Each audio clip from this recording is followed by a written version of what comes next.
Hey, everybody, and welcome to IndieQuest, a celebration of the indie and obscure. Your podcast all about indie games and celebrating how freaking awesome they are.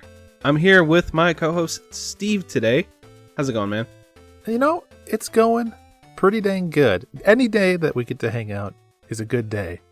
But today is particularly good. Do you know why today is particularly good? Well, it's, for one, we got an IQ OST episode, which I love doing these. They're so fun. We sit down, listen to some tunes, and we have our very first special guest today. We got Rusty. How's it going, Rusty? It is going so well, gentlemen. It's such an honor to be here. I mean, to be honest, I feel like I just walked off the Pee Wee League practice field for indie game playing, and I'm in the presence of veteran indie game players, you know? I'm like a fish out of water in here. It's a big ocean, man. There's room for us all. It's very true. The reason you're on here is I know you love video game music, so this was like a really nice fit. And we're also going to talk about Journey after the indie game music talk. So both of those, this is like, okay, when I think about indie game or like music for video games, I think Rusty. And then I think Journey, I think watching Rusty play Journey. So, you know, here we are. If you guys don't know who Rusty is, he's at RELewis2011 on Twitter, and he's a co-host of the Otaku Brothers podcast, which is a really fun video game podcast. And then I co-host a show with him called Box Office Bliss, where we go over a bunch of movies and poke fun at them. It's really fun. Yeah, guys, thanks for having me on the show. It's going to be good times.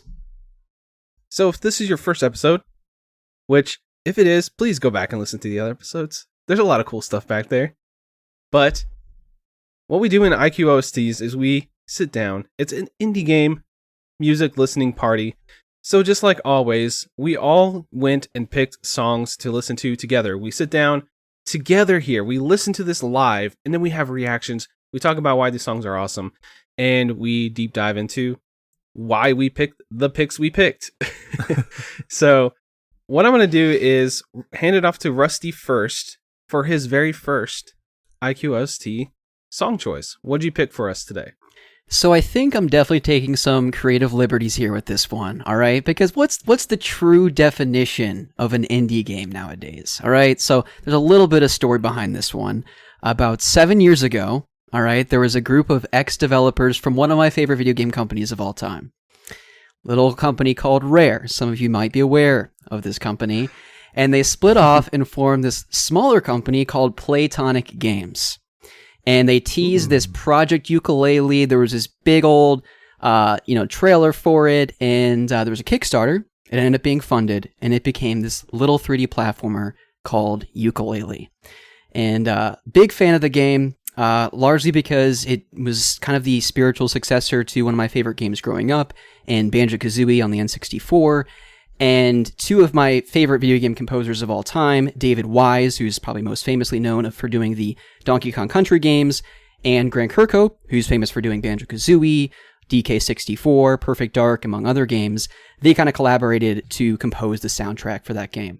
So this game, or this song here that I kind of brought to the table, is from that game, and to me, it just kind of brings me back to my childhood because David Wise and Grant Kirkhope always do that so well with their musical compositions, particularly in the N64 era. So this one is called Jungle Challenge Theme, and this one specifically is composed by David Wise. So let's give it a listen.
Oh, yeah. See, that's the good stuff. And that song in particular just makes me feel like I want to kick my feet up with a nice pina colada, listen to some Jimmy Buffett, Margaritaville, maybe flipping some burgers poolside.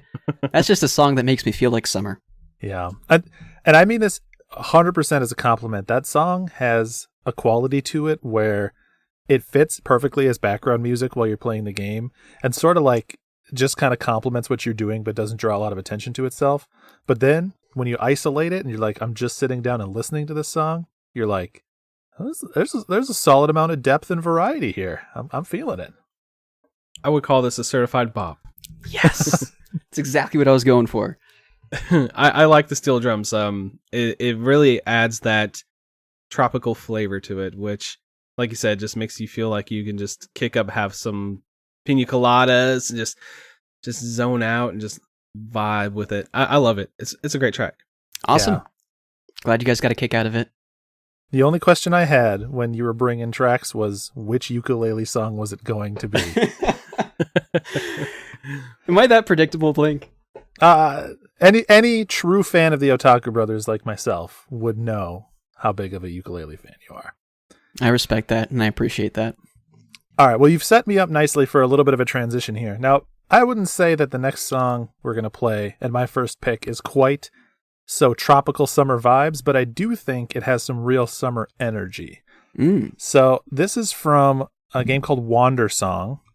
For anyone that's not familiar with Wander Song, it is a game that is entirely about music. I mean, it is essentially you play as this traveling bard, traveling the world and like having very charming, very lighthearted adventures, and also coming to terms and helping people with some different struggles that they're having too. So it's kind of like mechanically about music, but then also thematically just about like music's power to uplift. But this song in particular, very catchy, definitely has a little bit of a summer feel. It actually reminds me a lot of A Short Hike of all games. Oh, yeah. But yeah, so the song's name is The Bard from Wander Song, and it's composed, I don't know who, the credits for composition in this game are mixed between a couple people, but it's composed by Greg Lobanov, who's also the lead developer, and Gordon McGladdery. So let's listen to The Bard.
So I love this whole soundtrack, but that song in particular, I think, just really exemplifies the like jaunty kind of upbeat mood of the game, and the main character has an energy that is very similar to what comes out of that track too. So it's a really good encapsulation of basically everything that game is about. What do you guys think?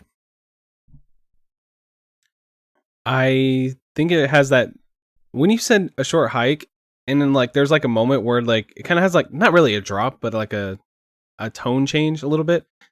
It really just gave me that complete and utter A Short Hike vibe, and it's like, should I play this game? Because if it has this type of music, I definitely got to check this game out. I did watch you stream some of this game, and I liked what I saw. It's just kind of one I haven't checked out myself yet.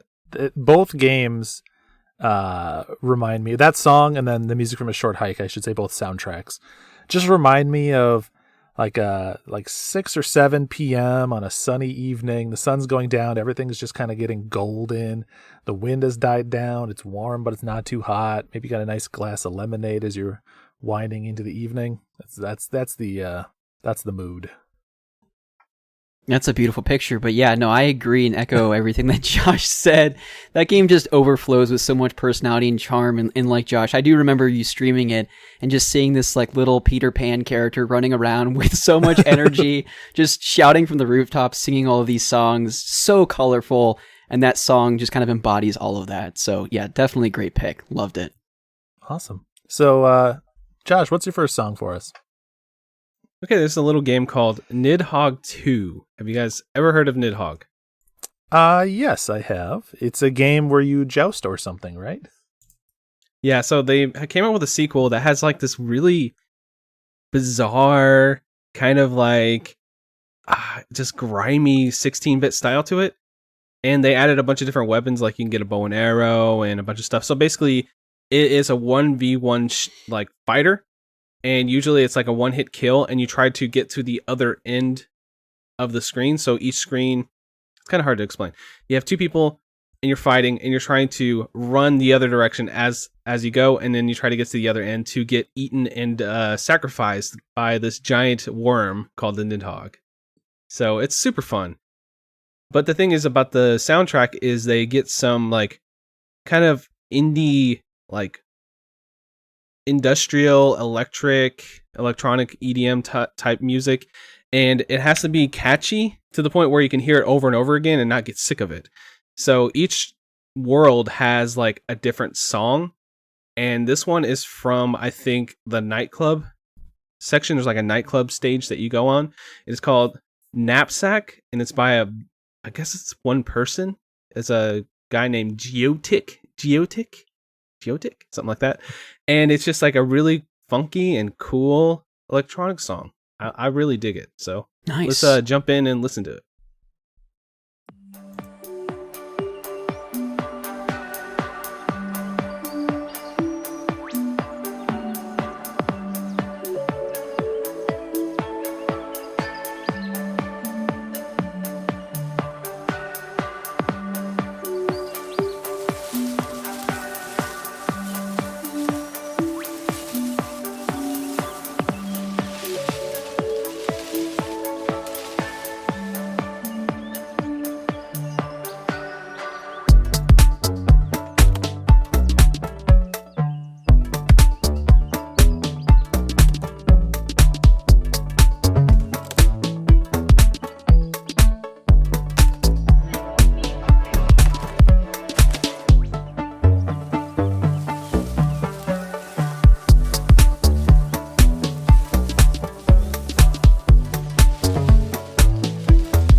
So yeah, that thing has a couple of like really nice drops to it. And I was actually wrong. While I was listening to the song, I looked up the actual play field that it's on. It's one called Clouds, so it's like in the sky. So I feel like it actually fits the mood a little more than like a nightclub, because there's a nightclub one, but I think it might have more of a grungy like sound to it. But this one has like a nice chill bopping, vibe to it. What do you guys think? Yeah, it makes more sense that you say that it's a Sky City song, because I was actually getting some like almost outer space vibes from some of the synth and stuff in that track. I really like the intro and the end when it's more just like the pounding bass with that little like da da da da da da in the background. That's you can inject that straight into my veins. Yeah, I loved how the bass kind of kept looping, but then also very subtly I heard like birds chirping. It almost sounded like wind was kind of blowing like leaves in the tree, almost as if you were kind of exploring an open field. So I liked how it was, titled Clouds, or however you were describing it. It definitely is very fitting. Yeah, you almost could think of that as like, if you told me that wasn't just the song, but it was just an excerpt of someone playing the game with all of the sound effects in the game too, I would believe you, because it felt like kind of rich, especially in the middle like that. Yeah, if you guys haven't seen like the way this game looks, it kind of looks gross, I think, like the character models and stuff. But and like when you like stab somebody, like green and pink like slime explodes out of them. It's just kind of like has a gross feel to it. But there's moments where like the backgrounds and everything just looks beautiful as you do these grotesque things in the foreground. So I think that having this really nice chill track while you're just killing your friend is good times. Yeah, I would say that the soundtrack, without having played the game, it did not match the art style at first impression, but I will believe that it synthesizes once you start playing. I was going to say, because I didn't have the context and I didn't look up any gameplay footage, so I was kind of just like imagining in my mind what the game looked like, and that was definitely not what I was picturing. So, all right, awesome. So, Rusty, what is your second song pick for us today? So I feel like I'm kind of following up yours track pretty nicely, because for me, when I was listening to that song, it kind of just, at a certain moment, you kind of almost spaced out. It was kind of zen-like in a certain sense. This next game, I actually surprisingly haven't played, and it's kind of funny because earlier, Steve made the assumption that one of Rusty's tracks is going to be a game that my wife played, and because of that, I'm going to pop one of those songs in here, and he's totally right. My wife has been playing Stardew Valley on her Switch nonstop, and so by proximity, I mean, she kind of sleeps right next to me. I see and hear her playing Stardew Valley all the time, and this song in particular, called Spring, It's a Big World Outside, perfectly complements the time of year right now. I live in Ohio, and it's getting a little bit warmer. All the snow is starting to melt. When I wake up in the morning, I'm starting to hear the birds chirping. The sun's finally peeking behind the clouds. This song right here kind of captures the springtime mood so well. This one is composed by Concerned Ape. I think that's his online alias, but his name is actually Eric Barone. So why don't you sit back and listen to this sweet little tune from Stardew Valley, Spring, It's a Big World Outside.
Yes, for me, that song just perfectly captures the springtime frame, and it definitely reminds me a lot growing up of playing The Sims. I think Jerry Martin is the one that composed a lot of the music for the original Sims game, and it's just one of those songs that can loop on repeat so many times, and at a certain time, because people spend hundreds of hours playing Stardew Valley, that I'm sure it's just kind of ingrained in your mind, kind of like the under construction track from the original Sims for me.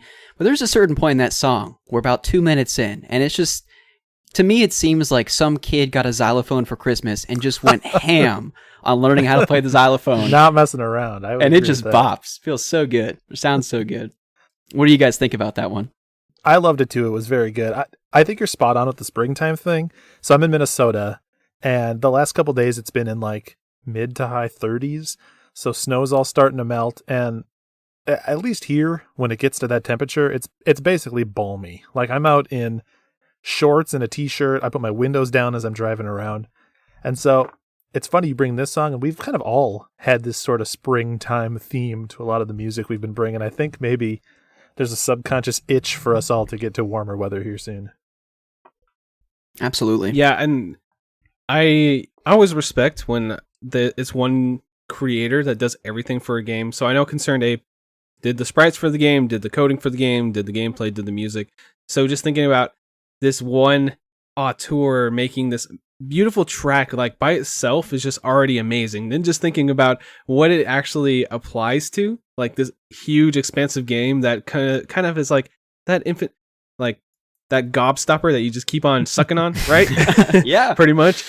Yeah, and like it's just so awesome. I love the little like percussion things in the background. Like you hear some timpani, and then you hear like a nice little, like it kind of brings you into the next part of the song. So like, and then you're like, oh shit, that was amazing. And then you hear like this little triangle just ding ding ding ding ding ding in the background, like multiple times throughout the song. I just feel like he just really focuses on bringing some unique sounds into the just soundscape as you're sitting there, and you're probably just like farming in the actual game, right? Mm-hmm. Just kind of doing menial tasks, but just having that just really nice, just kind of all encompassing, like just beauty, like just adds to it.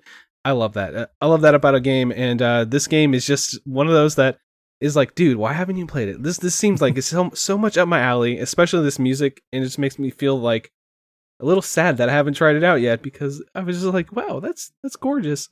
It's definitely scary, and it's kind of like an MMO in a certain sense for me, because I feel like certainly if I played it on Switch, it would literally be the only thing I'd be playing, and you'd have to like pry the Switch from my cold dead hands before I put it down. And this music in particular just complements that farming experience so well that you just be glued to the screen. You wouldn't be able to pull me away. Yeah, I've been playing Minecraft for 10 plus years, so just think about it that way. Like it's that type of game. But yeah, I loved it. Anyway, Steve. Yeah, so as we mentioned at the top of the show, it's a wombo combo episode. We're doing IQ OST, and we're doing a spoiler cast / breakdown / indie pick for Journey in the tail end. So I wasn't going to bring a Journey song myself, because I assume maybe some other people would, and I left that open for others to choose if they so pleased. But I picked a game very much from that lineage. So this is from Sky, Children of the Light, and this is the most recent game by ThatGameCompany. And I'm actually a little embarrassed to admit not one that I've put a ton of time into. I've played it maybe 1 or 2 hours. It really does feel like Journey. It has a lot of Journey's sort of like visual language and just sort of the spirit of Journey. It's a very collaborative, very community-focused game. It's about like working with other players and plays in a similar way. But I have listened to the soundtrack plenty, because the soundtrack, as you might expect, is amazing. And so this is just not any particular song pulled out because it means something to me from the game itself, just because the soundtrack overall is incredible. I picked a song called Butterfly Spirit. This is composed by Vincent Diamante, who you might know from the Flower soundtrack. Very, very much a name that is tied up with ThatGameCompany. So yeah, let's listen to Butterfly Spirit from Sky, Children of the Light.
So yeah, that soundtrack is just kind of one of my go-tos, especially when I'm working or when I need to unwind. Just a lot of soft, gentle piano. I think it's a little more subdued than some of the other songs we've been listening to so far today, but it does kind of build up, and when it fades away, you kind of notice the absence of the song once it's gone. Like there's a lot of just almost white noise that's involved in the backing to that piano. So I don't know, I just think it's a beautiful piece. It's one of those ones where I can just see myself laying on my couch, just like close my eyes and just like zoning out to, you know what I mean? Just, yeah, everything's right in the world. And I did notice there's a lot of like really cool environmental things, kind of not unlike the Nidhogg one I brought. Yeah. It has like kind of some wind and some like environmental sounds in the background to kind of give you that sky. Like this game kind of, you can fly in this game. I haven't really seen much about it. Can you fly in this game or something? Because it feels like you're like in the clouds when I'm listening to this. You do kind of like the, not different from Journey, where you're doing sort of like a floating, glidey fly. Yeah, that's what I get. 100%. That's how I feel just listening to this. Like I'm just like gliding in the clouds. So yeah, I just thought it was really serene, and I really enjoyed it. Yeah, no, I would definitely agree. It definitely kind of takes you to a place of serenity almost. Yeah. And I think soft piano in games is really effective at kind of giving this calming presence in a game. And that's really true for all of ThatGameCompany's compositions. And this is definitely no exception. So very peaceful, very good. Great choice, Blink. Awesome. Well, I agree. Josh, what do you got for us next here? It's a little known game that came up on a Microsoft like indie reel. Everybody was talking about it for years. Little game called Cuphead. Ooh. And it has a really cool soundtrack. It's very jazzy. It's very, very jazzy. Really just it's kind of, you kind of have to be in the mood for it. It definitely sets the piece for like the visual language of the game. The game kind of has like that, 30s flasher era animation. It's such a unique look. Kind of has like that film grain. It feels old. The music kind of matches that. And it's all about just loose, awesome jazz music. So this track I brought is called Pyramid Peril. And the composer is Chris Madigan. And it's from the soundtrack for Cuphead. And this plays during the Genie battle, which has some kind of really cool looking, like 3D looking pyramid in the background. It just has a really awesome look to it. So this track just sticks out to me because I really like the boss fight. So I thought I would bring it. It's Pyramid Peril from the Cuphead OST.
So I think I brought the only song today that has a French horn solo in it. A bass, baritone sax. We got the trumpet dude, just the entire song just blasting, just freaking just flowing. When I hear songs like this, I can just see like a room of just really talented musicians just like playing off of each other. That's what I see when I hear this song. Yeah. How'd you guys like this track? I liked it.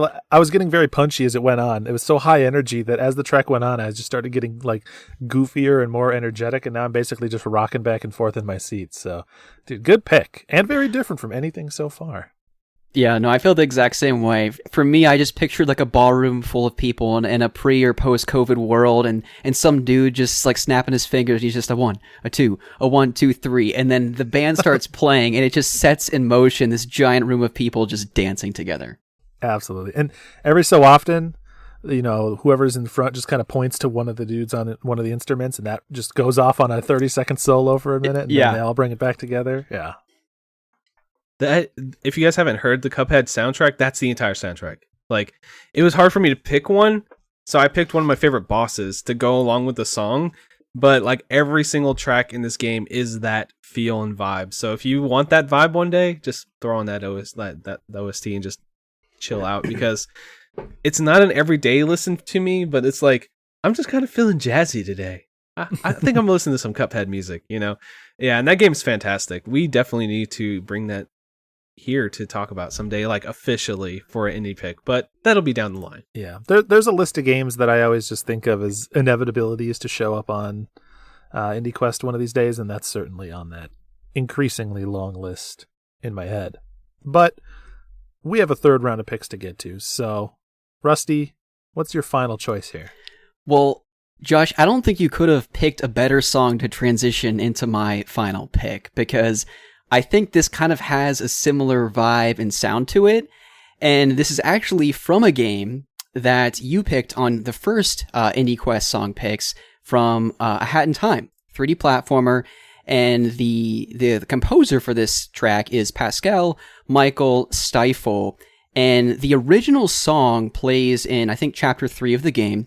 The song was called Train Rush, I believe. It was a fan favorite. Everyone loved and received the song so well that the artist went back and said, you know what? I'm going to remix this a bit to be kind of an electric swing version of that beloved song. And people received and loved that so well that that actually got implemented into the game in place of the original track. And so This song here is called Trainwreck of Electro Swing. So let's take a listen.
Yeah, so like I said, Josh, I don't think you could have teed me up any better for that song to transition into. I felt like I was just kind of in the streets of the 1920s, just swing dancing, having the time of my life.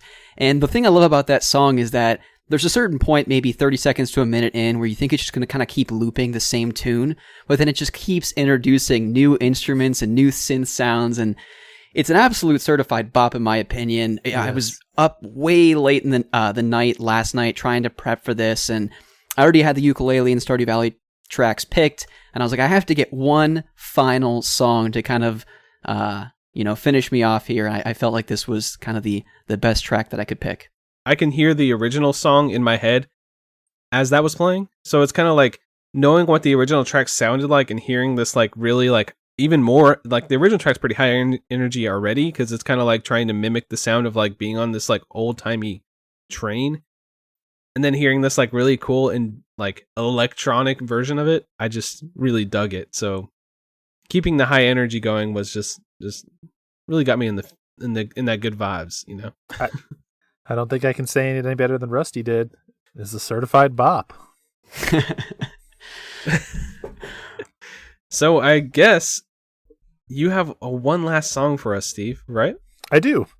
I certainly am not going to transition as smoothly or as effortlessly as the two of you just did, but I will say that my last one is, in fact, a bop.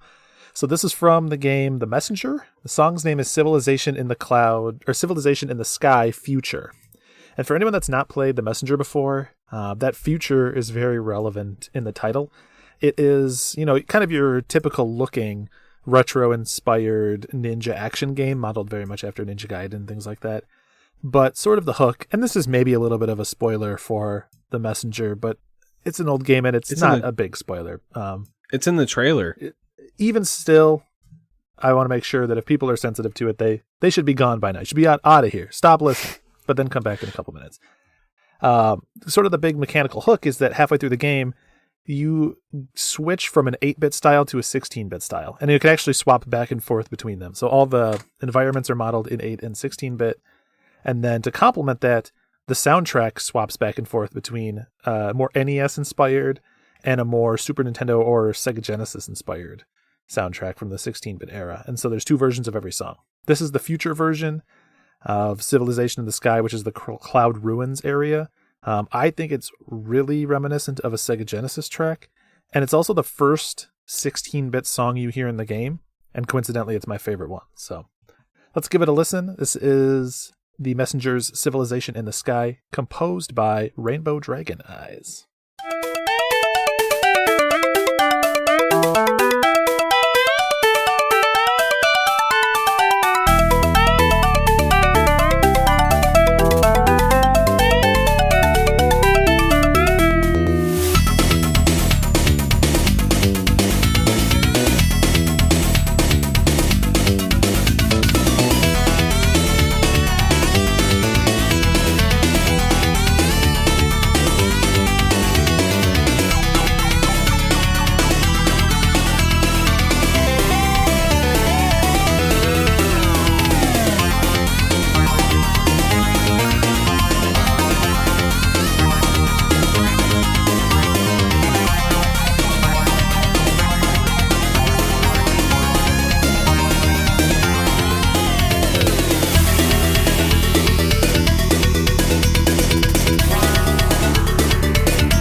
So again, I hope we at least transitioned from certified bop to certified bop.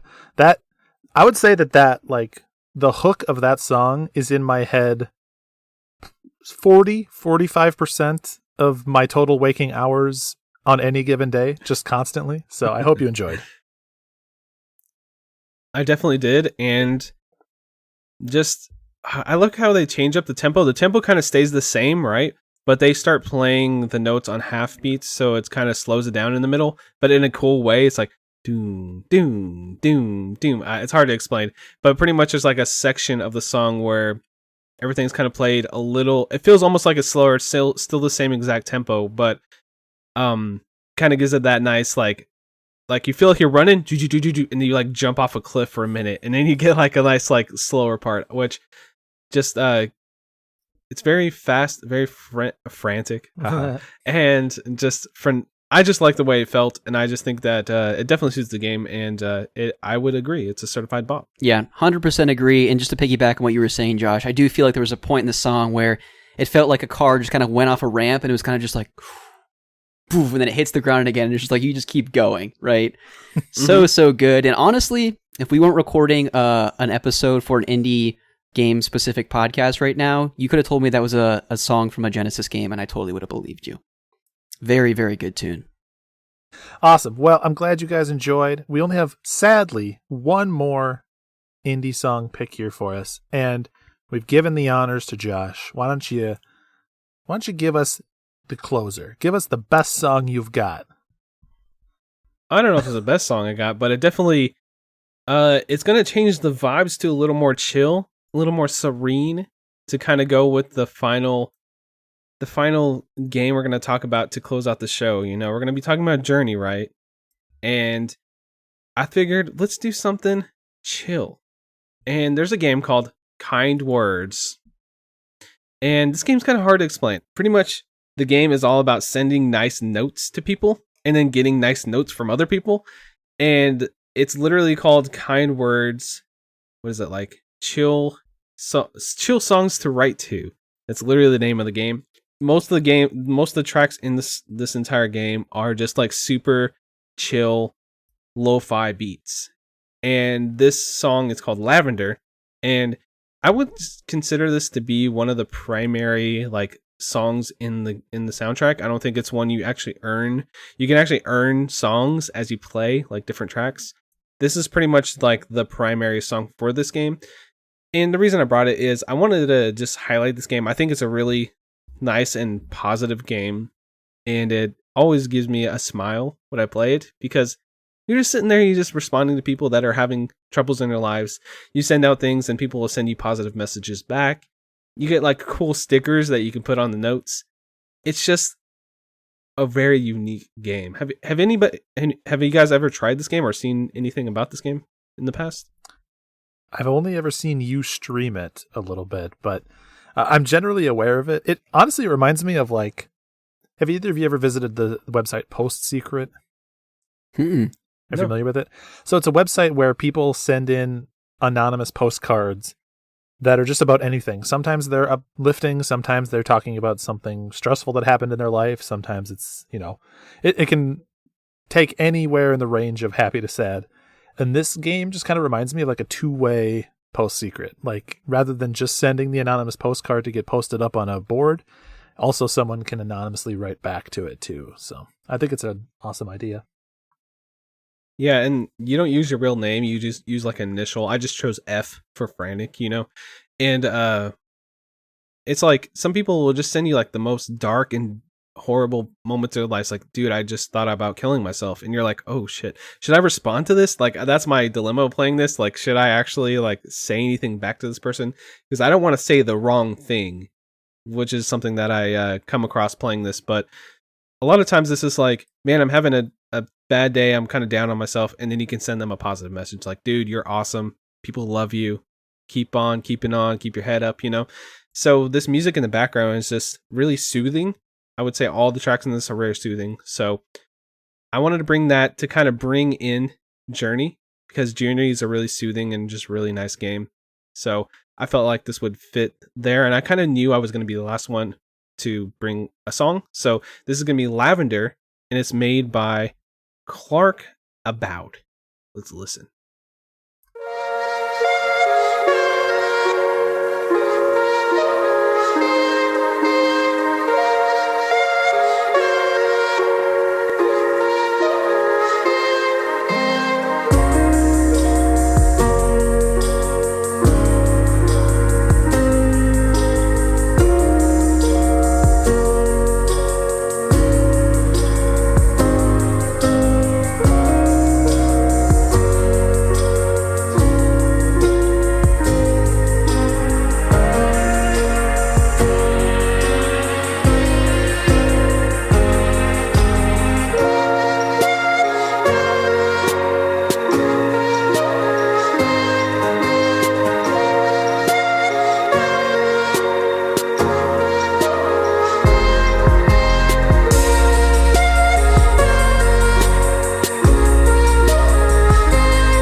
So yeah, this game, especially in 2019, when it came out, it was one of my favorite games of the year because it just really spoke to me. It's one of those things where it's a really cool idea, and like I mentioned at the top, it's like really hard for me to like respond to some people when they have really serious issues, but for me, I can send out something as silly as what's your favorite breakfast item, food item, or I can send out, hey, I'm having this terrible day, I'm just blah blah blah, hey, what's your opinion on this? And then I can get random people to respond to me and give me uplifting messages, and then I can go in there and see other people's messages and send them back to them. It's just a kind of a weird and interesting message board kind of for trying to uplift others, and the music really goes along with that, especially this I would say this is almost the title track. They don't really have a title track, but this is the first song you hear when you jump into the game, so I think it really sets the tone. What do you guys think? Yeah, no, I really liked it, and I think to your point, it really kind of complements the theme of the game, just kind of creating this platform where people can come together and have really real, vulnerable conversations with each other, or it can just be kind of this uplifting experience where you're just kind of patting everyone on the back. I think that song works both ways. Like, it can be very somber if you're feeling really down, but also kind of very peaceful and kind of tranquil and help you to feel better. Yeah, I don't know. That's just a really great track. It definitely complements that type of a game experience really well. Yeah, music's very therapeutic. When you combine anonymity with the internet, you usually don't get great results. You think of stuff like chat roulette that just kind of turns into a nightmare as you go deeper. But I think that song and probably the soundtrack in general almost do a little bit of like subtle rewiring of your mind to like de-troll you if you were going to just troll people on this game and put you into a little more serious, a little more somber state of mind. So I think it was smart of them to have that style of music as the backing to this like relatively simple concept / game. Yeah, and I have watched a couple streams of people doing this game or playing this game, or quote unquote playing, which really you're just in a message board, right? Kind of, But there's been some trolling stuff I've seen here and there, but it seems like it's so few and far between, and people are actually trying to build each other up, which I think that just setting that tone and atmosphere just really does add to that entire experience. And I do think that I'm going to bring this for an indie pick down the line. I almost considered saying, hey, let's do it right now on the spot. But no, I think I want to actually dive deep into this game a little bit more in a future indie pick. But yeah, I really do think this game sticks with me, and it's just a nice little, thing to relax to. Yeah. I bet people get frustrated with us when we bring all these amazing indie games to the OST episodes, because it's like we're getting so close to putting them on the quest log, and then we bank hard right and disappear. And it's like, well, now it could be months or years before we actually talk about this game again. Sorry, bub. Yeah, that's the nature of the beast, I guess. But we're not going to do 10 indie picks in an episode. I guess we could if we really wanted to. Usually we bring 10 songs to this show.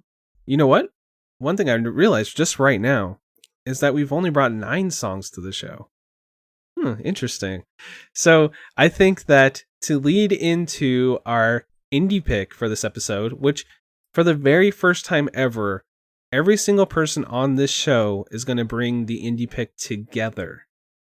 So that's going to be interesting to talk about. So let's listen to this track, and after this track plays, it's a song from a game called Journey, and the song is called Nascent. Let's sit down, kick back, relax, listen to this, and then we'll talk about our indie pick.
So I was trying to be a little catty with it.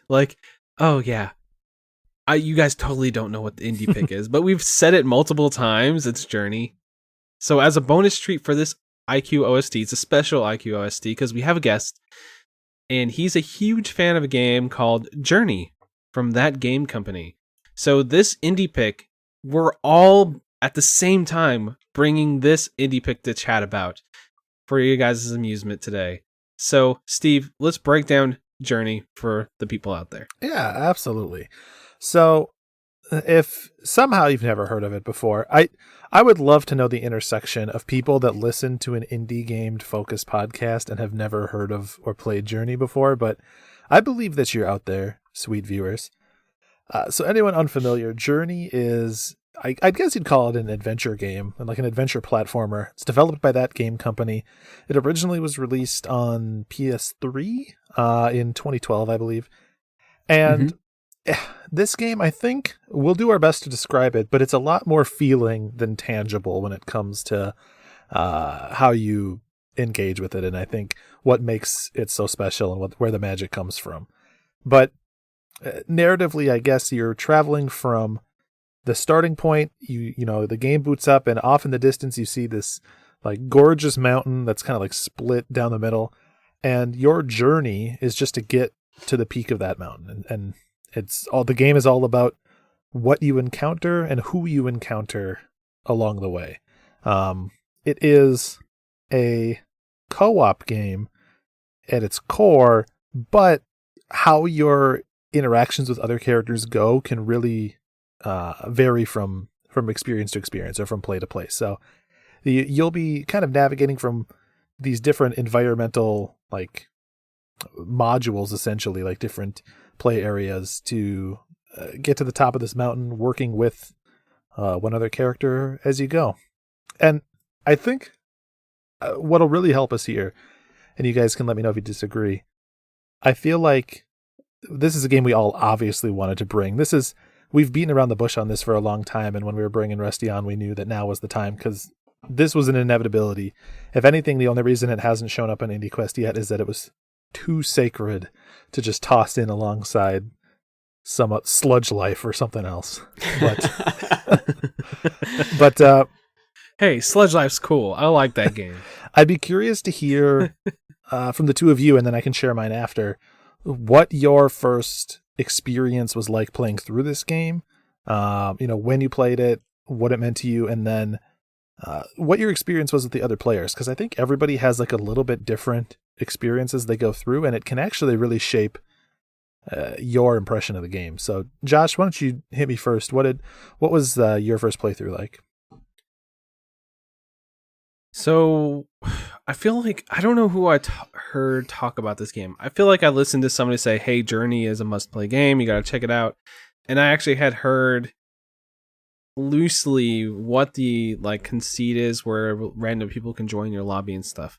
But of course, to me, that kind of sounded a little gimmicky, like, I don't know, is that going to actually like affect me in the way that they're talking about, So I jumped into the game and I'm playing, and I end up having multiple people that kind of join my game, and then I kind of lose them. They kind of get ahead of me or behind me in like the progress of like discovering this world and stuff. Like something catches my eye. I'm like, hey, maybe I should go over there. And then he just disappears into the ether, and he does his own thing, And I ended up meeting with 4 different people by the end of the game. And just going through this game, just kind of discovering what it is, what the heart of it is, just slowly kind of going through this desert, just mystical world, kind of getting the story told to me in this like very unique way, very just ethereal way. It really had an emotional impact on me, and by the end of this game, I was sobbing, like literally. This is one of the few games that actually got a tear from me. There's a few games out there, I would say maybe a handful, that could affect me emotionally, and this is one of them. And I think that just it's a very subtle way that they tell the story of this game, the way that you feel. And I feel like every time I play this game, I've played it multiple times, that especially the first time it had the biggest impact, but every single time there's an impact point, and it's always at a different spot, it feels like. I don't know how they do it.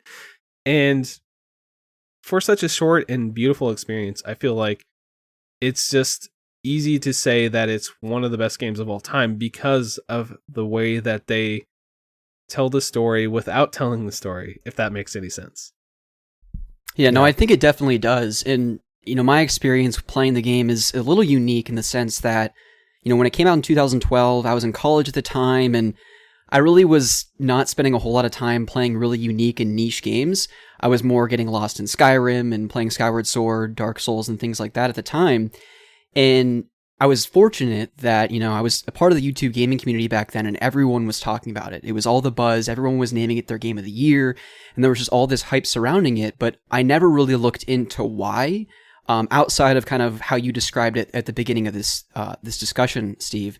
And so I knew it was this, as the name would imply, journey where you were kind of going up this mountain. But outside of that, I really didn't know much about it.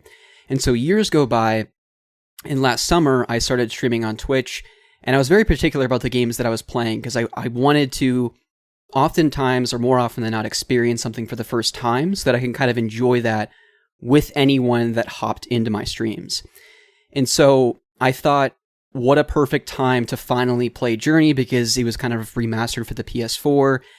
And I just remember booting it up and, a few people joined the chat, including both of you, and just kind of going through the game. And it really was almost this life-shaping, life-altering experience for me for so many different reasons because of the people that were there going along the journey with me, but also when I was first introduced to, as I described during my stream, my little friend. And so this person kind of popped out of the sand, and it kind of, the first time it happens, it catches you by surprise because you don't really know if you don't have the context of the game, if it's an NPC, if this is some AI controlled person, or if this is actually a literal person somewhere else around the globe playing this game with you, and they saw me pop out of the sand as they were playing the game. And as I kind of continued to go through the experience, because it's not like they have your PSN name or ID above your head, so you don't really have a clear idea outside of you communicating with that character if it's the same person, because you can kind of click a button and that's kind of this strange language that you just kind of communicate with your little friend, and it has this little note above your head, almost like a little emote, if you will. And there's these points in the game where it's easy to get lost, and as you said, Josh, your person kind of just went out into the ether and they disappeared, because if you get too far away from them, they'll hop out of your game and then they'll probably get paired up with someone else. And I don't want to get into the spoilers here because I think we are trying to be mindful, and we'll get into that later.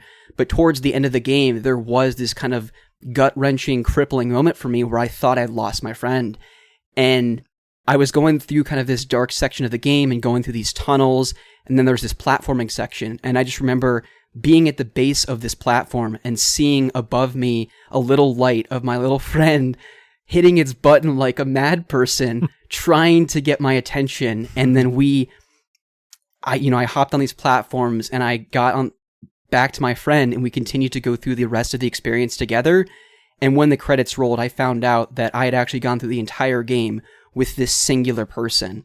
And even people in the chat were just saying, like, Rusty, like, I envy you because you had such a unique experience. You kind of had, as many people would describe, the ideal experience playing Journey. And I didn't even really know it.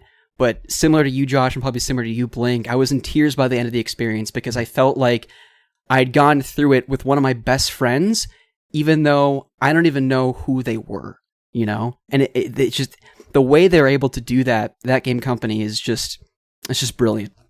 Yeah, it really was, it was just awesome to see that it ended up being the same person the entire time. And this is exactly why I wanted to bring this up, because my experience is a little different for both of yours too. And it's amazing that in a game that is so mechanically relatively simple and conceptually relatively simple, that it can vary so much. When I played it through right around when it came out. I don't remember exactly when. I didn't get it on day one, but it was in 2012, somewhere in there. And like you mentioned, Josh, I knew the basics. I knew that you were get paired up with someone, but you wouldn't know who they were, and you would play through this game.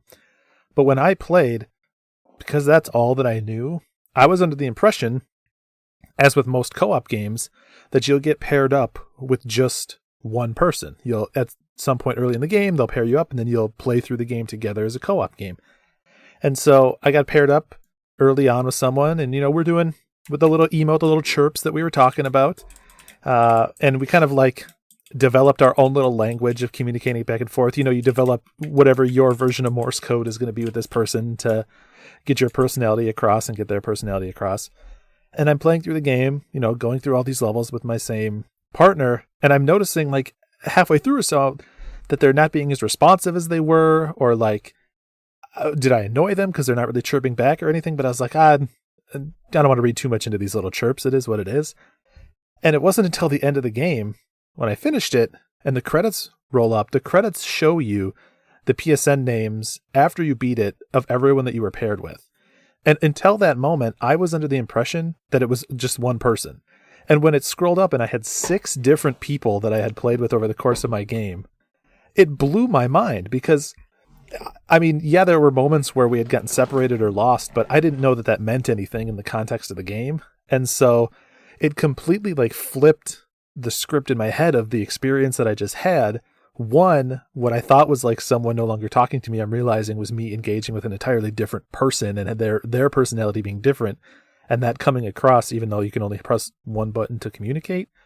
But also, you know, it like thematically changed what the game meant to me. I think, Rusty, in your playthrough, you know, it was about a journey that the two of you went on together, helping each other out to reach the top. And for me, it was kind of like it takes a village thing, right? It's like, look at all these people that contributed to me making it all the way to the top here. Look at how many people chipped in and were a part of this overall process. So yeah, it was, and obviously, yes, I agree. I was in tears at the end. I was sobbing. It was amazing. But yeah, it's just cool how different those things can be. But I mean, we talk a lot about, you know, what this game gets talked about so often, and I'm so guilty of it. Speaking of it in really broad terms and about like the emotional impact it had and like what symbolically it meant to you. But I mean, you are at your core playing through a game itself. So Josh, why don't you run people through what the gameplay was like? So pretty much the game, it's a third-person platformer game, pretty much.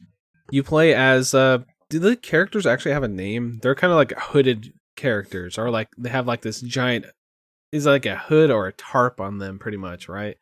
So I don't think they actually name what they actually are in the game. I don't know what they actually are called, but pretty much you're like this like caped individual with like this orange, like flowing, beautiful thing. And you have this cape that goes behind you that extends as you find collectibles in the environment. So pretty much you'll see like this like glowy, like white glowy or like square in the distance. So it's like, oh, I guess I can go collect that.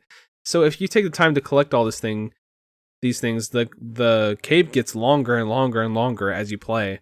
And it extends this boost jump, this kind of like floaty jump. So you can get to other areas and you kind of float around, and it kind of makes the jumping a little more, I guess, in your control. And that's the basic premise of the game. You're just kind of like going through this stages. It's very linear. There are open areas. You feel like it's very super open, but there are kind of like edges to it that you can't see. So, and it's all in like a desert setting. And, well, it changes settings as you go up the mountain. But 99% of the time, you're just kind of platforming and discovering new things. And there are little set pieces and tricks that the camera does to change your perspective of what you're doing. And I think that the music plays a big factor in that. And it's by a really great composer. It's Austin Wintory. And wow, the music in this game is probably top tier. What do you guys think about the music, just generally? No probably involved. It just is top tier. It is top tier, yes, I agree.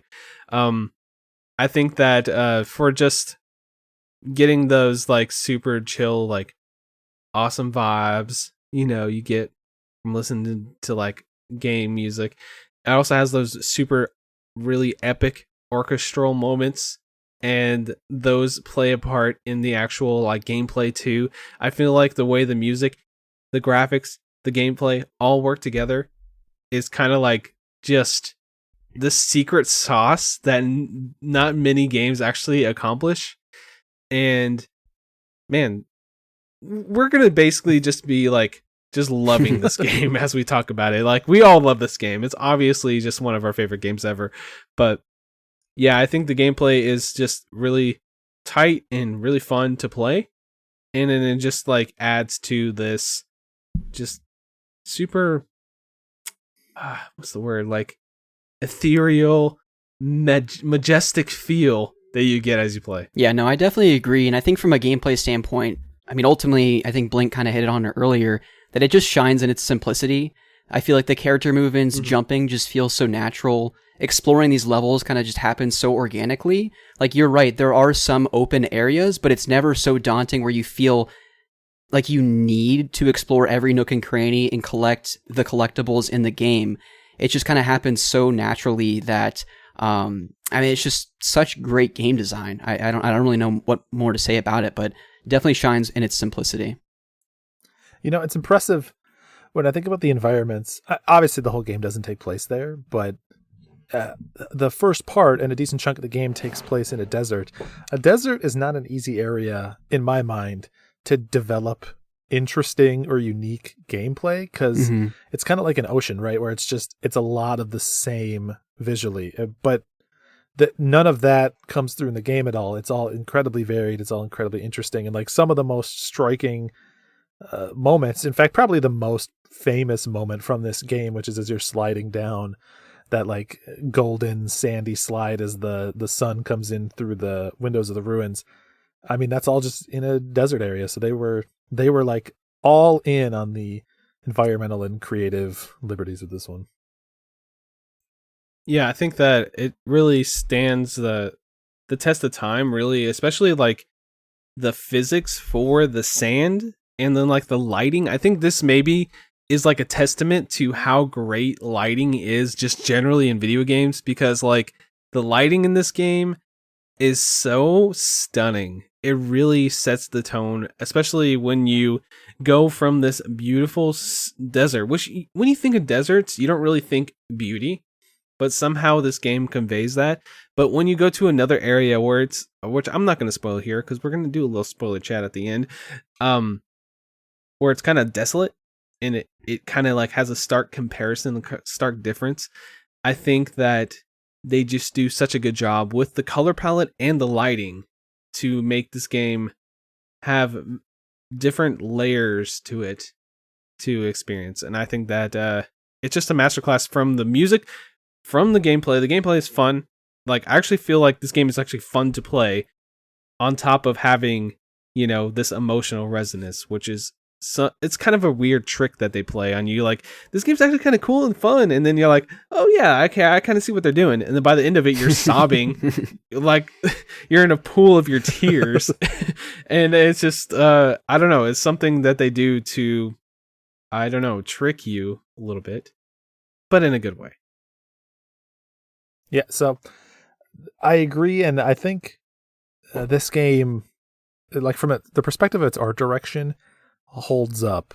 I honestly think that you could sit someone down in front of the original PS3 version of this game, and maybe outside of them noting the frame rate, like it'd be very difficult to tell that this wasn't a game that came out in 2021. Like, it really goes to show that like strong art direction that isn't as concerned about technical, I want to say proficiency, but there's probably a better word, just isn't as concerned about flexing itself on the technical side, is always going to persist through time better than just a technical showcase. Okay, so we talked about the game. We talked about the music. We talked about everything. Where does it sit on the quest log? Which, if you guys don't know what the quest log is, which I got to do my rigmarole here, quest log is a thing that we're building as we talk about video games in the IndieQuest. We have two segments to the quest log. We got the main quest, which is a game that you want to get your car keys out for. Go to your car, get in your car, go to your nearest Walmart, buy a PSN card for, drive back to your house, input that, 16-digit code, and buy that game instantly for, or, you can just whip out your credit card and never actually get in your car. But anyway, it's a game you want to play right away. That's the main quest. We also have the side quest, which is a game that is fantastic, is wonderful, that we still recommend, but it has some caveats. Like with the recent example, Among Us, it's a multiplayer game. That was my caveat for that game. It's like, hey, this game you have to have voice chat and it's multiplayer. So it's a side quest game. It's still a fantastic game, but it's not one that we think you should play right away, or it has some kind of a little caveat, which I've said caveat like 5 times, I think. So you guys understand what I'm saying. So is Journey a main quest or a side quest game, Rusty? What do you think? I think it's absolutely a main quest game. Not that I really have the authority to judge because I'm a guest in this podcast, but if I have any influence in the voting process, it's definitely getting a main quest vote for me. Nah, side quest. No. Yeah, it's just okay. It's just okay. I mean, you might as well just call it main quest presented by Journey, at least from my perspective. Journey, not exclusively, but Journey is very much responsible for shaping my taste in games and my appreciation for indie games in the last decade. And I think you could draw a quite literal line from playing Journey to me starting this podcast. Like, it is A to B. So it would result in a mutiny were we not to put this on the main quest. Yeah, to me, I don't even think it belongs on either of the lists. No, I'm just kidding. It's a main quest game. No, it's definitely one of those ones that I have fond memories playing, and it's one that I don't mind revisiting because I always notice something cool about it. There's something unique about this game that it literally brings up all of my emotions at the same time. I feel like I get the positive, like, fun feedback of playing it. I get the sad, like, melancholy feels from the end, and then, which we'll talk about a little bit after the credits here of the podcast. And then we get some positive notes at the end too. On top of that, I just feel like this game just runs the gamut for me for one of the best games probably of all time. If I made a top 10 list of all time, this would probably be on it. It'd be probably top 3 or 5, somewhere around there. And yeah, it's just an excellent game. Definitely just cemented in a main quest. Funny you should say that. I literally did make a top 10 games of the last decade, and it was number 1. So what do you know? It's almost like we have the same taste. But yeah, as we've alluded to a couple of times, we're not done with the Journey talk quite yet, but we're tucking the spoilers at the very end of the show here.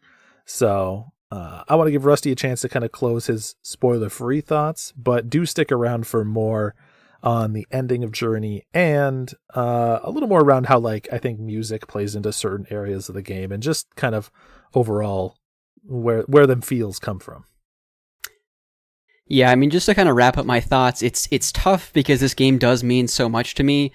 When I think about my favorite games of all time, the two that come to mind, and if you know me, if you listen to my podcast, if you watch my YouTube channel, you'll know Kingdom Hearts and The Last of Us 1 are kind of my favorite games of all time.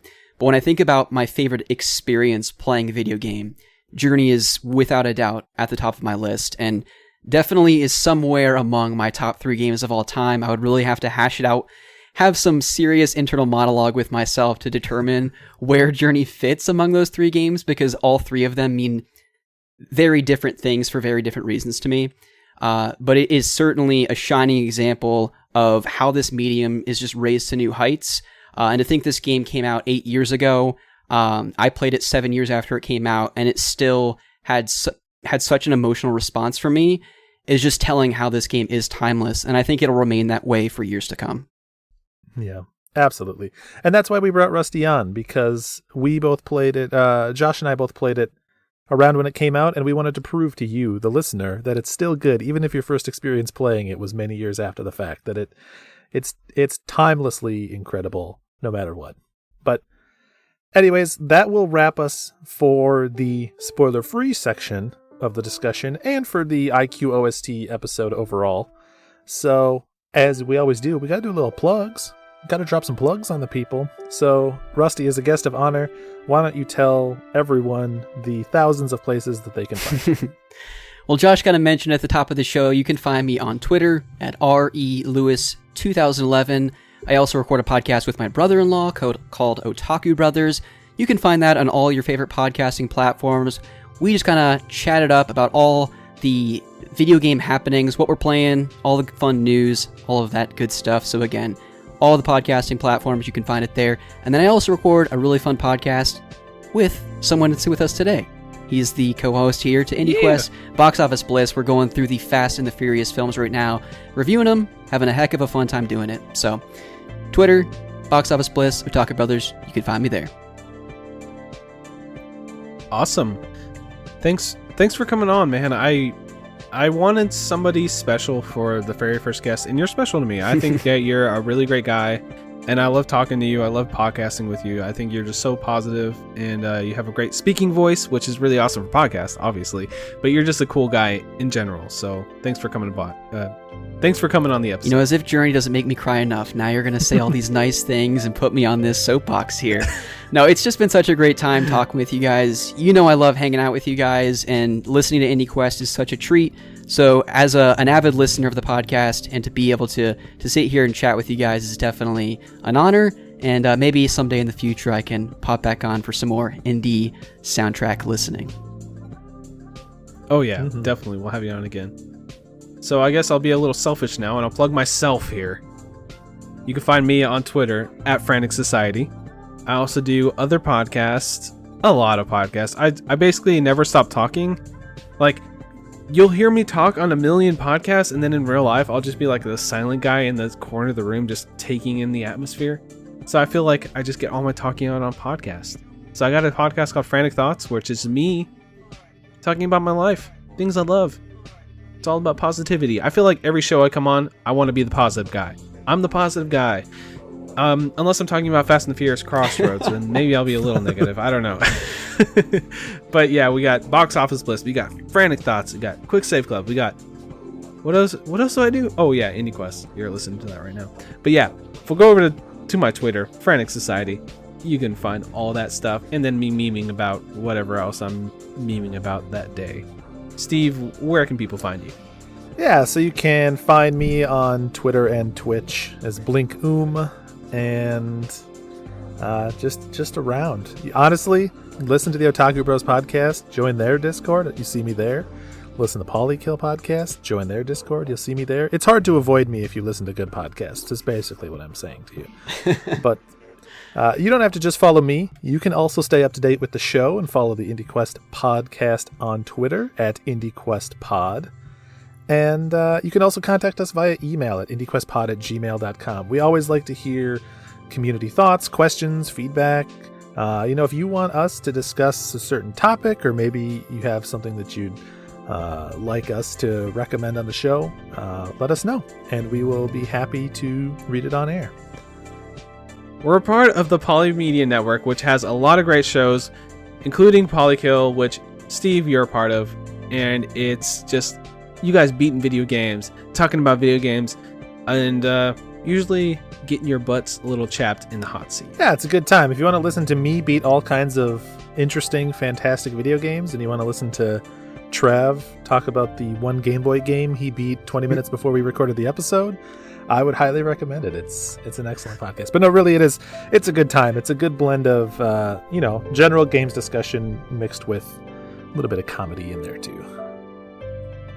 Yeah, I enjoy it. And then we also have PD's Power Hour, which he always brings a really excellent guest. And hopefully, maybe by the time this is out, I think I'll be on that show. Ooh. I did actually do an episode with her talking about rum and pirates, which was a lot of fun. And of course, I brought up SpongeBob SquarePants because pirates, SpongeBob SquarePants go hand in hand for me because, that's just who I am.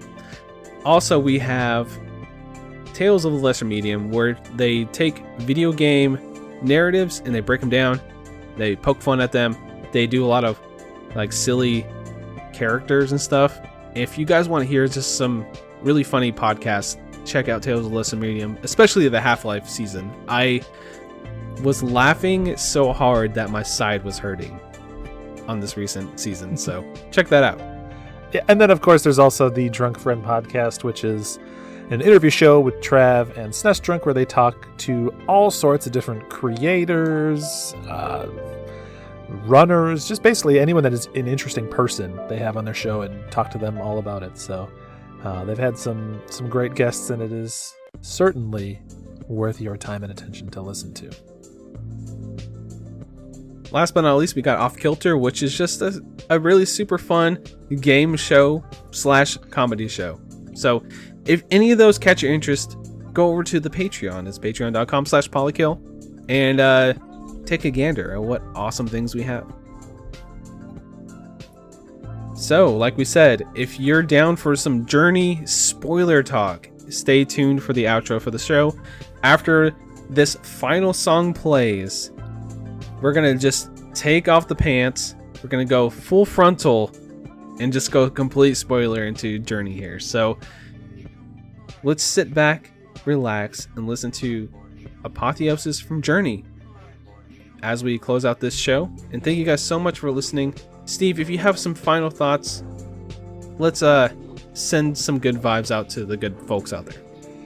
Gosh, I just want everyone out there to know that Journey is a very good video game that you should play, and Rusty is a very good guy that you should follow.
So if you're here, before you guys click off the show, if you haven't played Journey, please go and play Journey. It's not that long. It's not very expensive.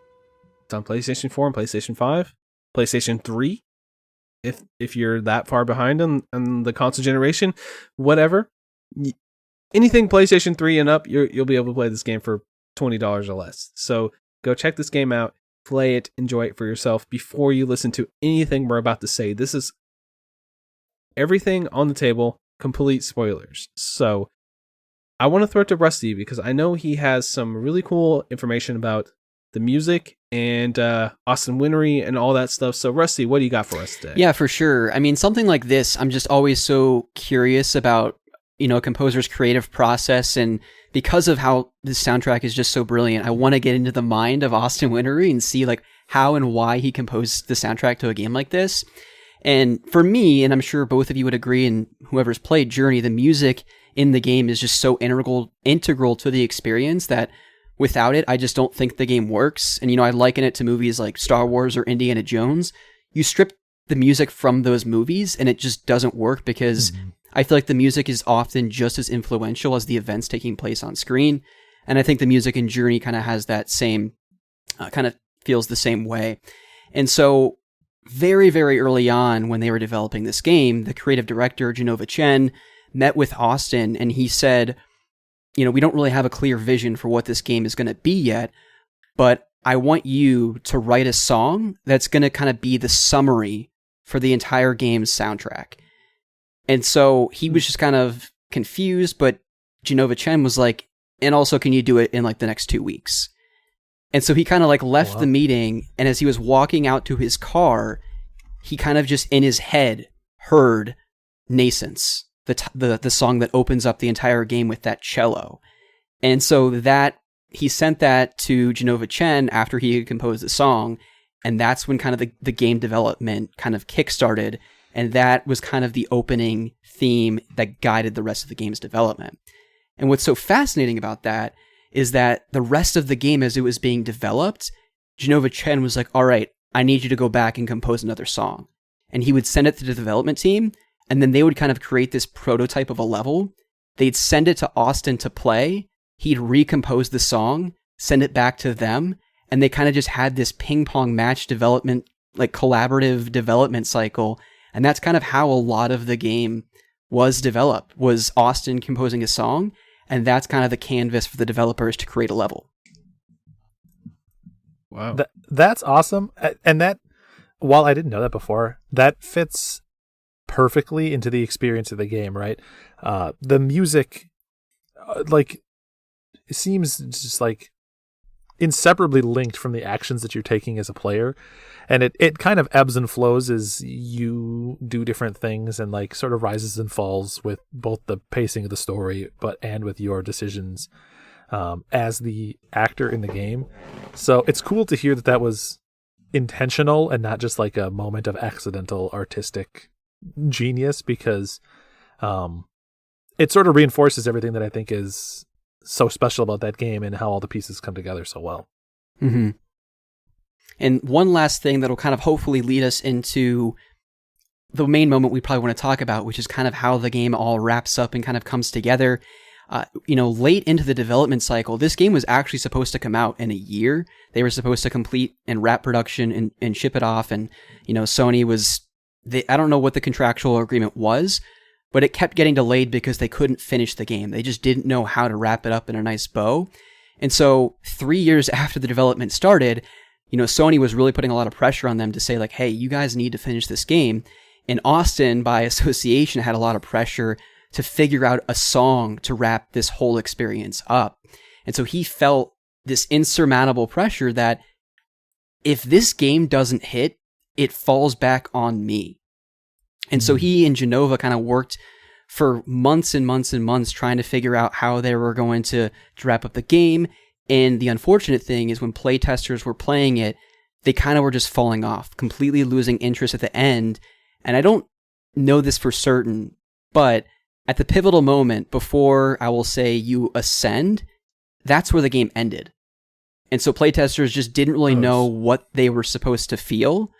And so when they actually changed the game and that moment happened and the ensuing moments take place, Austin still couldn't get the music right. And Genova wanted this crazy kind of almost blockbustery film score to kind of wrap it all together. And Austin didn't agree with that because he felt like, no, I don't want to force the people to feel a certain way. I want to basically invite them to feel something. And so weeks before the game came out, he was invited to basically this video game music concert. And the kind of pitch was, we want you to have a preview piece for Journey, almost an independent mind piece, even though it was the soundtrack that he was composing. And he played this song, and the person that plays the cello in Nascence and throughout the rest of the soundtrack, they were kind of just almost improvising in a certain sense, playing this track that was kind of softer, and towards the end, the cello piece just kind of fades out. And Austin and this cello player didn't know that the development team of Journey was actually sitting in the audience. And when they heard that piece, they said, that's it. And then that's kind of how the game ends up ending, because when Austin was composing, he kind of incorporated these musical motifs where certain instruments represented certain elements in the game, and the cello was meant to represent the main player. And so similarly, towards the end, when you kind of fade away, that's the same way the cello music kind of fades away. Wow. Too smart. How are people so smart? Like, imagine being that talented. That's extremely cool. Very, very much so. So we've beaten around the bush. We might as well just kind of break down first what the ending is like and then what it meant for us, right? It'll give you a little bit more of a complete picture about all this soundtrack intersecting with gameplay, if you understand what sort of the final moments of this game are. So I will do my best to recollect here, and please, you guys, fill in as I go or when I'm done. But your entire goal is to reach the top of this mountain. That's the whole objective of your journey, right? And as you start to get close to the end, the environment starts to get very cold, very harsh, very snowy. And not only do you come across some of the most aggressive enemies and like some of the hardest sections that you've played mechanically before, but also your character movement starts to slow down, and the cold is like very clearly creeping in on you and taking effect. And as you're approaching the summit, as you're about to reach the peak, essentially you're ripped from your partner and you collapse and you don't make it. And so you think that you failed, that you haven't reached the peak. And then it has this moment where you're kind of like almost like out of body pulled, and it switches themes, and it goes from this very harsh, very cold, very like bitter environment to this very hopeful, like reascension up the last part of the mountain. The music kicks in. This is where all those medleys come into play, very sweeping, and it goes from this very touching, very sad moment where you're kind of like mourning your failed journey to a very emotional moment that is uplifting and encouraging. And it's like most games, I think, would have you in tears because you're like sad about the negative things that have happened to the characters. But in a lot of ways, the reason that I ended up like basically in tears at the end of Journey, it's more like when you're crying because you're so happy for someone, right? It's like when someone has a kid and you're just like so overwhelmed with emotion for them that you like can't hold back your tears, essentially. And so that moment captures that very well, and then you sort of reascend up to the peak that you've been trying to get to. Yeah, definitely. I always thought about this game as the journey is sort of a loose and maybe not loose at times metaphor for life itself, right? You have the birth, which is you just trying to figure out what's going on at the very beginning, right? As you get to the base of this mountain, this metaphorical mountain, which is basically life, right? And as you traverse this mountain, you face many different obstacles, some harder than others. And then closer to the end of your life, it gets harder and harder and harder. And then you have this moment where you die, right? Or you're close to the end, if you don't have belief in like a higher power or whatever, you have this moment of peace and clarity. So it works either way. So if you're spiritual, maybe this is your ascension to heaven at the end, where you die and you go to heaven. But if you're not spiritual, it's that moment of clarity as you're passing away. Like, hey, this was my life. I experienced all these things, and then I'm at peace. And you get that moment of just beautiful, breathtaking wonder at the end of this game, where it's you ascending to the heavens. So for me, it works either way. So I'm not going to get into my beliefs specifically. I'm very agnostic. I don't know what's going to happen when I pass away. Nobody knows. That's why it's very vague. But to me, it really represents that feeling of, hey, here's this moment in time, this person, this unique individual going from one point to another point, which is birth to death. And then you meet random people along the way. Sometimes they're your buddies. They're random people that you just happen to encounter. Like right now, I'm talking to two people I randomly encountered because of the internet, right? And by the end of this entire journey, it's kind of what you make of it. And that's why I feel like the narrative structure of this is kind of loose. And you kind of get little hints. Maybe this has a bigger meaning to it during the little cutscenes they have, but I do really think this is just a giant metaphor for life. And when you die, and literally what happens is you can just press a button and start another life. So it's just this reoccurring loop where one life begets another life, and it keeps going and builds upon it, the past experiences. So I think that for me, getting to that last part, what makes me really tear up and makes me like in my emotions is just thinking about the possibility of, I have this limited time on Earth. We all do.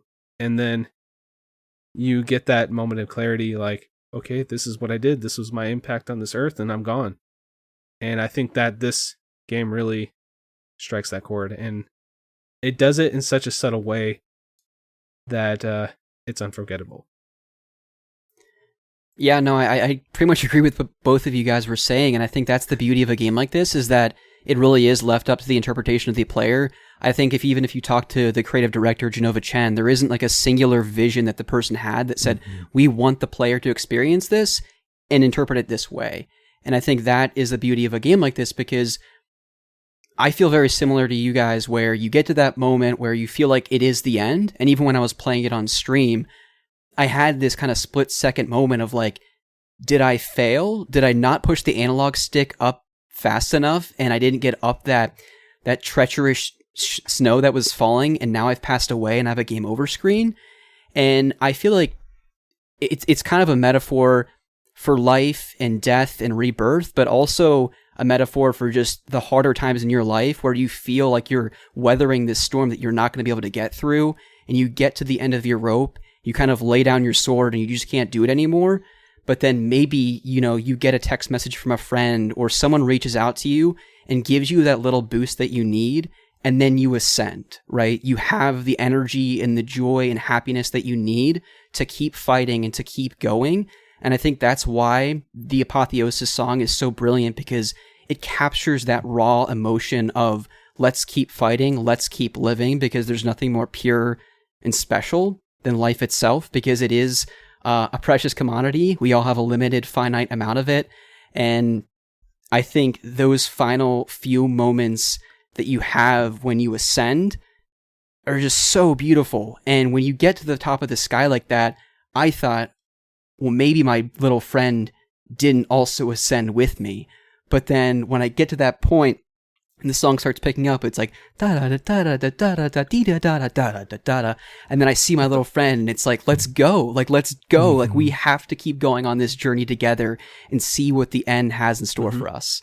And I think the metaphor of spiritual or non-spiritual, I think everyone can have a very emotional and just an amazing experience playing this game because I don't know how anyone could get to the end in Ascend and that song play and you not just have a smile or tears running down your face.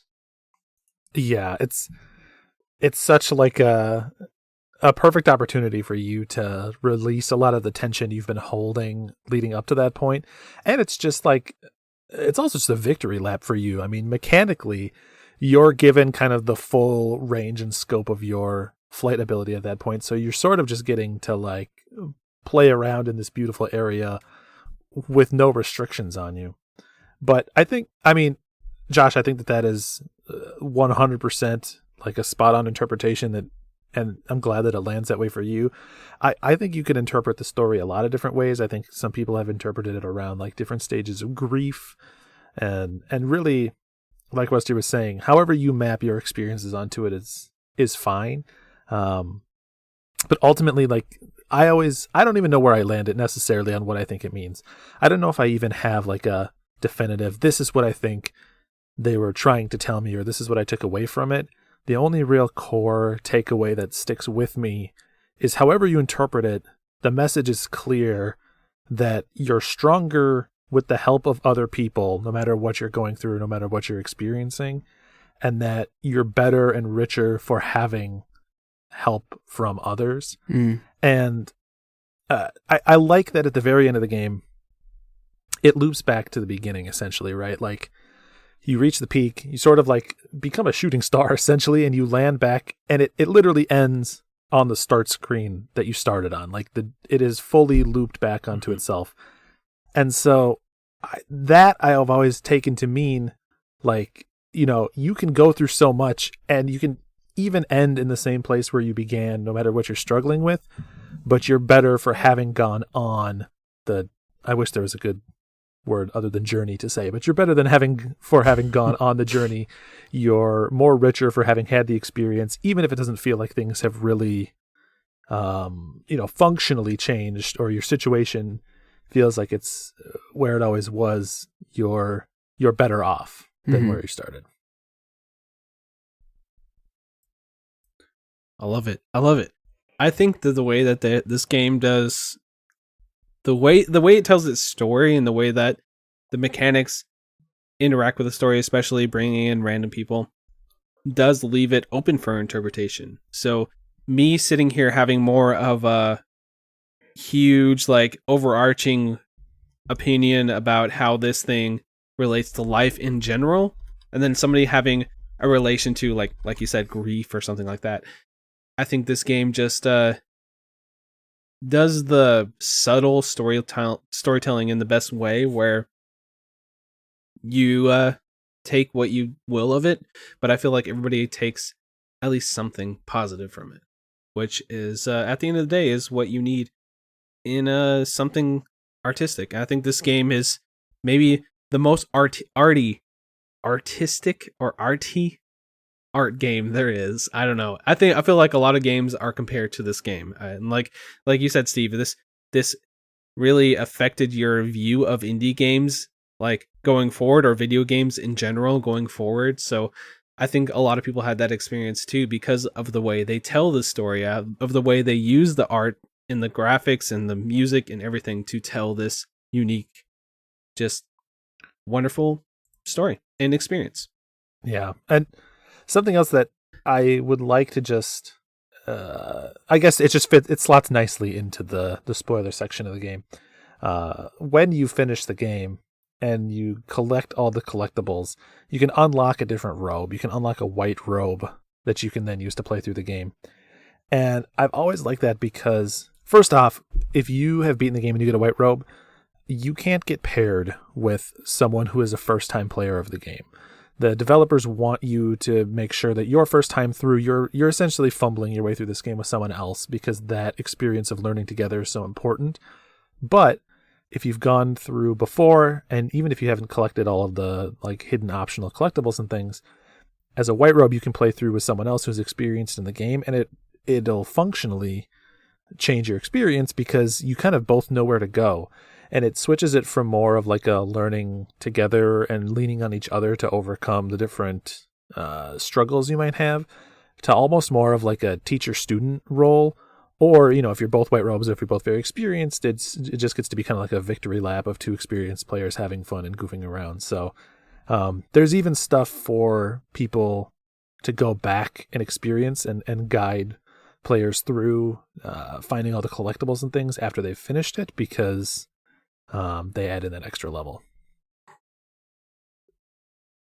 That's a metaphor too. Everything's a metaphor. So we got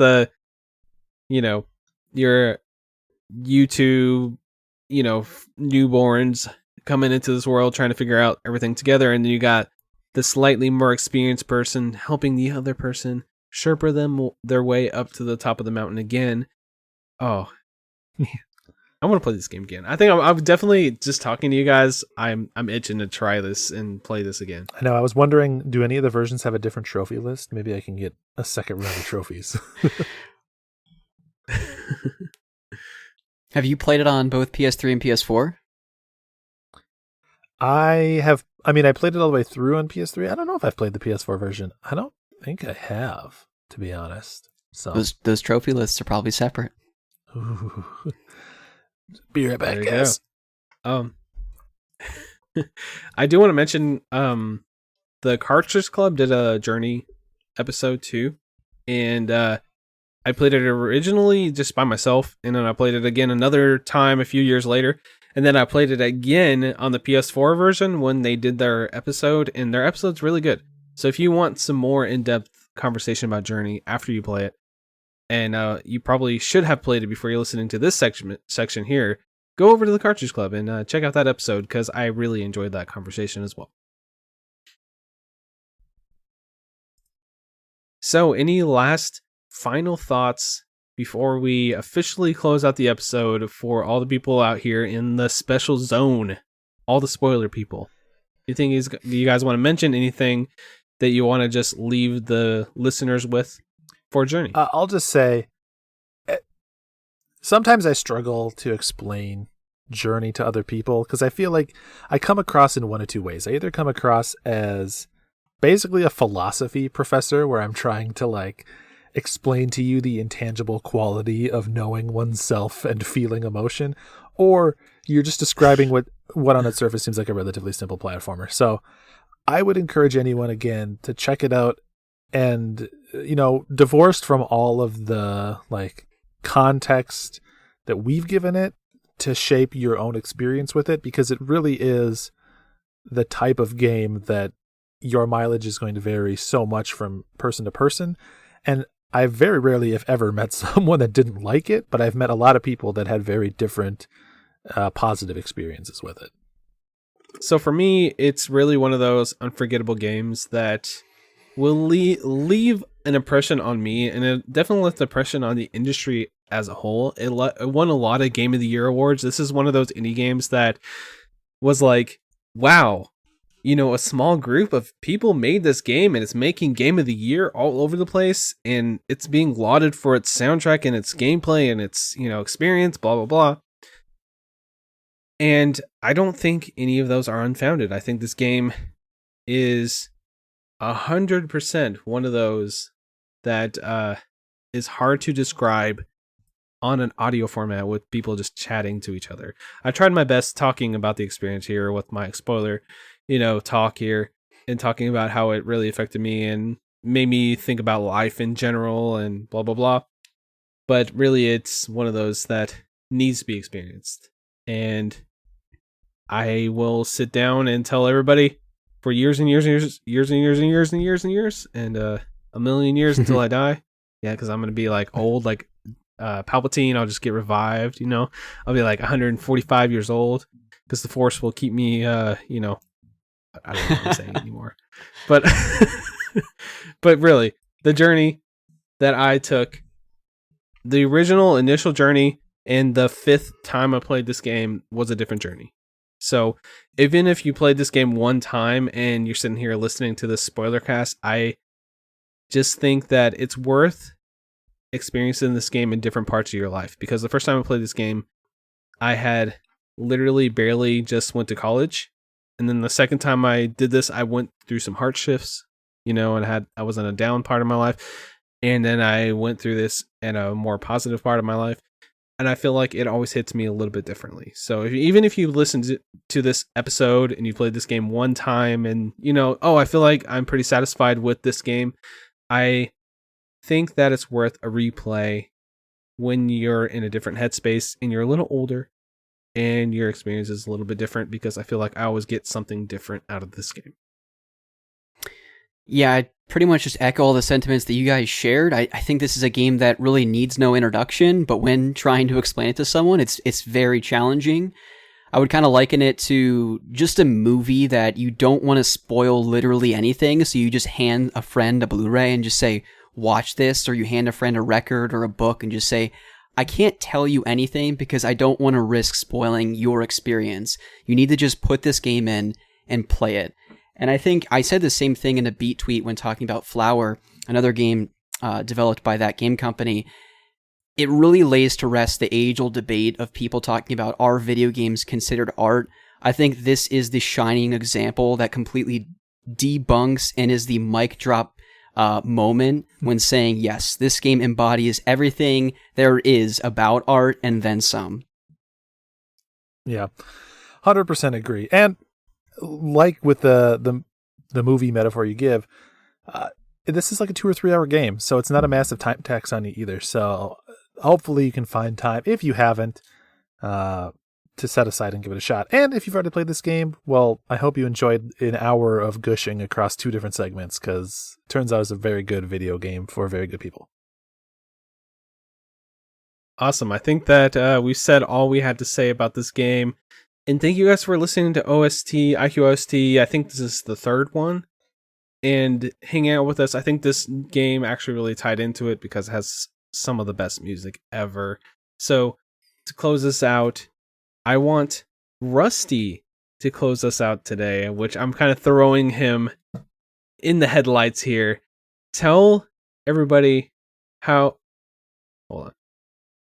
Close out this little spoiler segment however you feel you can, and let's say goodbye to everybody. Right? Yeah, well, first, I just want to thank you guys both once again for allowing me to come on and chat with you. It's definitely 2 of the things I love most. I love video games, or I love music and video games, so talking about them here with you guys was a blast, and certainly talking about one of my favorite games of all time in Journey has also been such a treat. So hopefully the listeners got some enjoyment out of that, and if you did, do the best thing you can do at this point. Either play Journey once again, or put on that delightful soundtrack by Austin Wintory. Maybe pour yourself a glass of bourbon, or if you're not an alcohol drinker, pour yourself a nice cup of tea or coffee, and just sit back and get lost in the zen space you will inevitably become listening to the soundtrack to Journey.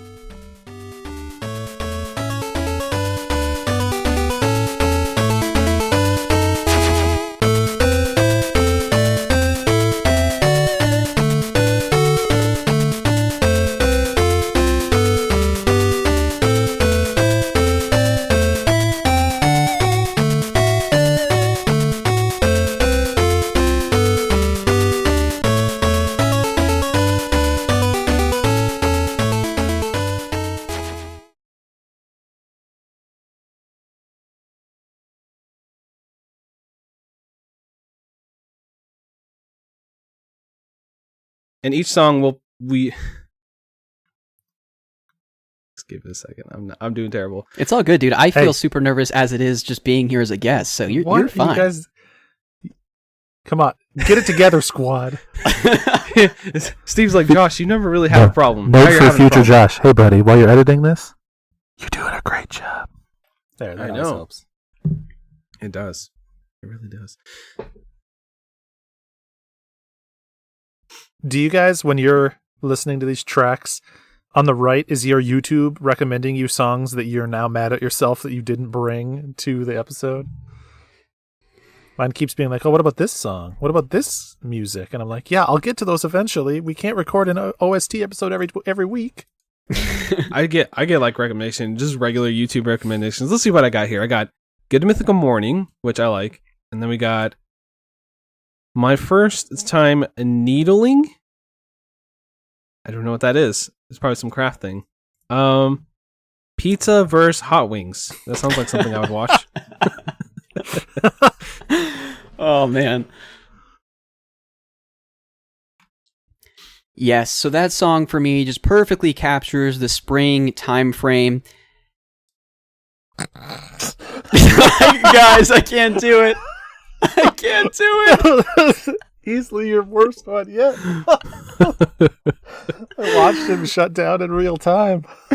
Oh my gosh. Now I just have like the constant stress and anxiety of knowing I'm going to screw it up. I wish I need a painting of like that expression you had on behind me here. Did I just like get all wide-eyed? And you freezed for a second there. Yeah. Okay, we're gonna do this right this time, I promise. Oh shit!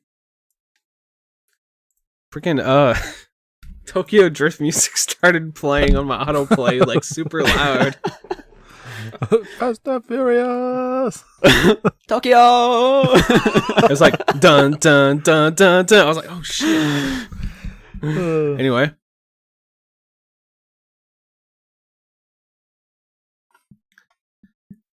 I was like prepping for this episode and I was watching some like clips of people because I didn't have a chance to play through. And I watched just someone else play through the ending again. And I was freaking balling again. I was like, this freaking game. This does something. Something to it. It does something to you. I did start the Pathless. I do want to play it. It kind of has that lineage a little bit. Dude, I'm kind of frustrated with the Pathless. Everyone I know should like that game, and no one is playing it. It's like they're leaving me stranded. Death Stranded? Yeah. That part is like he makes a marionette of Cuphead that you have to fight, and that's what when it picks up like this, that's what it's from. When did you last play this game? It's probably like maybe I played it when it came out, and then I played like maybe like half of it like a year later. So what is like when it came out, like 2017? Dang, you remember so much about it. I'm so impressed. To remember like the specific phases of the fight and how they correlate to the music.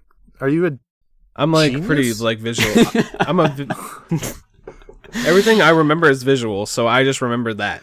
The visual stuff. Dude, you and I are the exact opposites. I only remember a gut feel, so complimentary, buddy.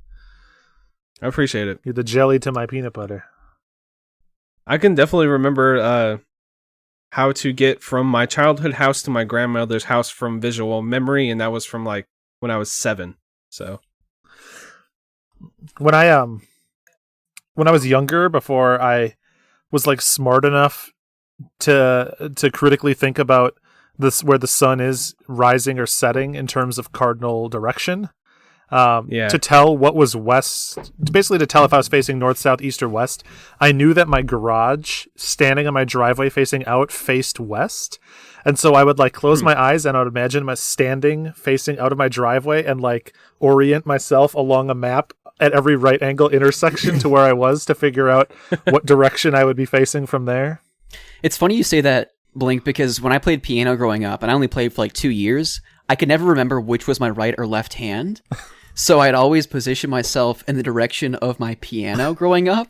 And I always knew, okay, well, I always play this note with my right hand and I play this note with my left hand. So that means this has to be my right hand.